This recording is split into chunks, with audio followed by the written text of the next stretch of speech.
Olá pessoal, agora vamos para a aula número 6, que é a aula que vai explicar o capítulo 2, que também é simples e vocês vão ver que não tem nenhum bicho de 7 cabeças. Resumindo, ele vai falar apenas de estrutura condicional, que é uma estrutura que separa a execução de um bloco ou outro de comandos, separando por uma condição, se ou else. Mesmo em português, quando nós vamos falar sobre qualquer condição para acontecer alguma coisa, nós usamos a expressão if e else. If, em inglês, quer dizer se, e else, se não. Por exemplo, se você veio hoje, então você vai assistir a aula. Se não, você vai perder um assunto importante. Esse é o mesmo raciocínio utilizado para a lógica do algoritmo. Até agora, nós fizemos códigos que cada linha era executada uma após a outra. A linha 1, a linha 2, a linha 3, a linha 4.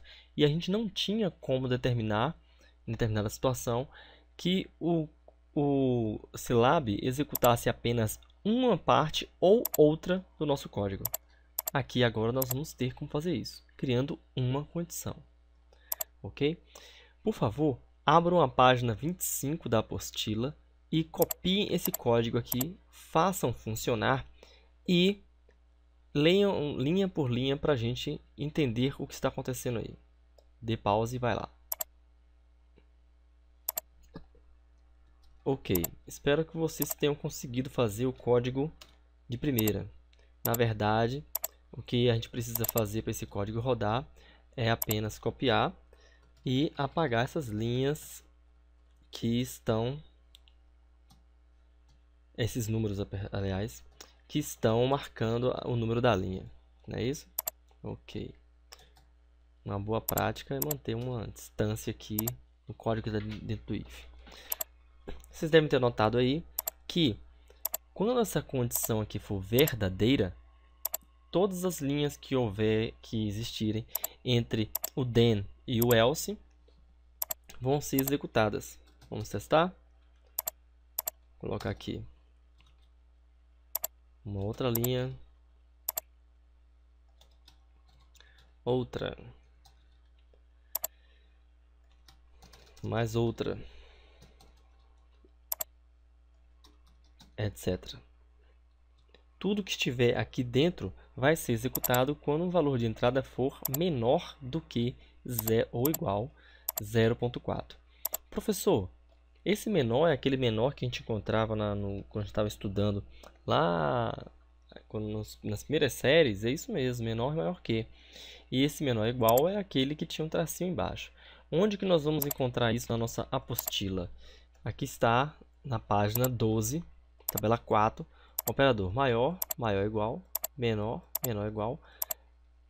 Preste atenção para essa diferença aqui. Quando a gente quer comparar dois valores, um de cada lado desse símbolo, nós usamos dois iguais. Se eu usar apenas um igual, eu não estou comparando, eu estou dizendo, afirmando que o valor esquerdo vai receber o valor direito, igual a gente fez até hoje. E aí, quando a gente quer ver se é diferente, a gente coloca o tiozinho na frente do igual. Vamos fazer exemplos com todos esses casos. Bem, então aqui para o nosso primeiro exemplo de if-else, eu vou salvar o meu código aqui, né? If-else. Vou executar e dar um valor abaixo de 0.4 para eu ver aquilo ali sendo executado. Vou pôr 0.3, por exemplo, né? Ele foi executando todas as linhas que estavam dentro do if. Você percebeu que ele também executou a linha que printou isso aqui na tela, que imprimiu o fim do programa?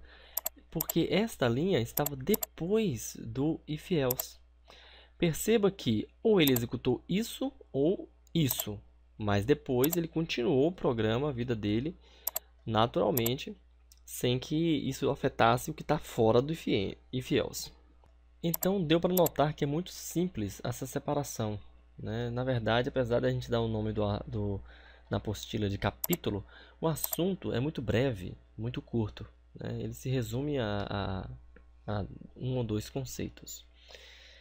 Na página 25, no final da página 25, vem uma pequena variação de if else que dá um poder maior para a gente lidar com situações onde há verificação de condicional, né? Que é quando nós podemos, ao invés de partir para o else, ou seja, se não, se, a gente tenha uma outra configuração, né? No nosso dia a dia, nós também utilizamos esse mesmo raciocínio para explicar o que está na nossa mente. Por exemplo, eu digo, bem, se eu ganhar na loteria amanhã, eu vou fazer isso e aquilo, né? Mas se eu não ganhar, eu posso fazer uma outra verificação. Se eu conseguir passar em um concurso super concorrido com salário altíssimo, eu vou fazer isso e aquilo. Se e várias condições. E até a última opção, que não há mais verificação. Essa última verificação é sempre o else. Mas se eu tenho uma outra verificação, eu posso criar um else if. Se não, se, que nada mais é que você acrescentar essa verificação, essa mesma linha na frente de um else. Note que esse parâmetro, essa verificação de verdadeiro ou falso, nunca vai estar diante de um else. Está errado. Sempre vai estar aqui. Pense na forma como você explica suas ideias. Quando você fala se não é se nada aconteceu, se nenhuma condição foi atendida. Então execute aquilo. Então não tem mais o que verificar.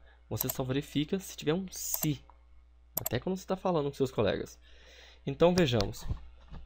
No exemplo que tem na página 25, no final, né, nós temos uma temperatura que determina a viscosidade de um óleo.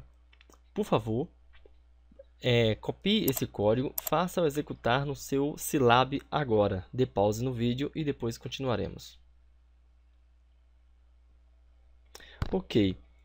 Vocês repararam que cada vez que entrava no if, ele verificava um intervalo, se está nesse intervalo, né?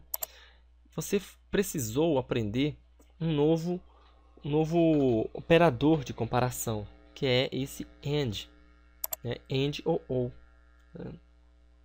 Que está cá na tabela 5, na página 13, operadores lógicos. Esse operador vai ser muito útil quando dentro do if nós quisermos fazer mais de uma comparação, né? Então, ele só vai entrar aqui, né, executar essas linhas de código, quando esta e esta condição forem verdadeiras. Pois bem, então agora eu vou pegar esse mesmo código que eu já tenho aqui e resolver a questão 2. Eu não vou responder a questão 1, porque, na verdade, depois vocês vão ver que é essa mesma questão com apenas uma linha a mais. Espero que vocês tenham encontrado essa solução aí.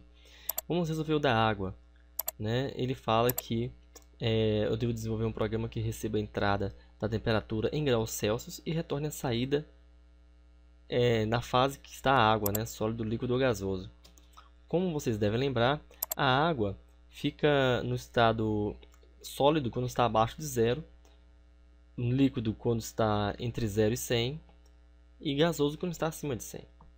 Então, vamos pegar, igual a gente fez no capítulo 1, pegar esse mesmo raciocínio e apenas alterar alguns valores nela. Bem, aqui agora é estado líquido da água. Ao invés de digitar a umidade, que era da questão anterior, a gente vai colocar aqui temperatura. E aqui a gente informa um texto mais adequado, né? Qual a temperatura da água? Temos o valor de temperatura. Se o valor for menor do que 0, eu sei que a água está no estado sólido. Se não, ele ainda tem duas condições. Ele pode ser líquido ou gasoso. Por isso que é importante ter o else if. Se a temperatura for menor do que 100 graus, então ele está no estado líquido. Ô professor, mas você não verificou se a água está acima de 0, porque para ela estar líquida, ela tem que estar entre 0 e 100. Não é isso que você deve estar perguntando agora?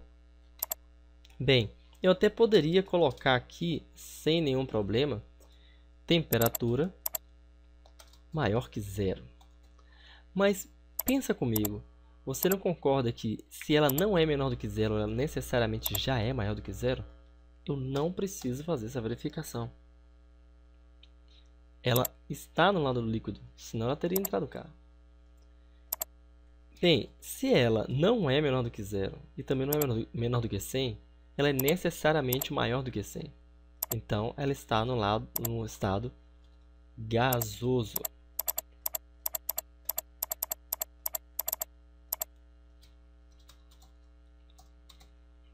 Gasoso.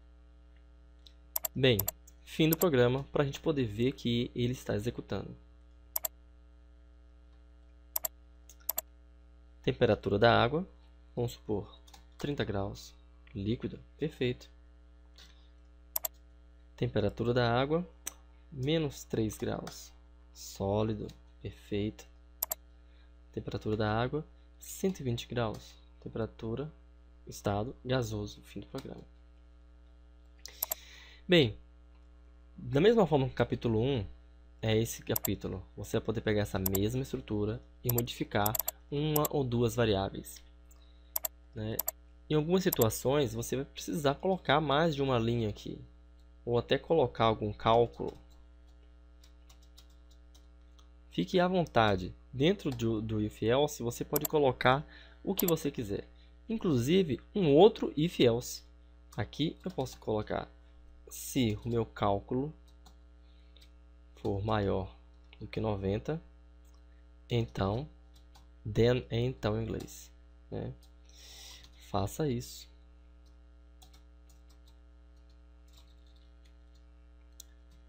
Se não, faça aquilo.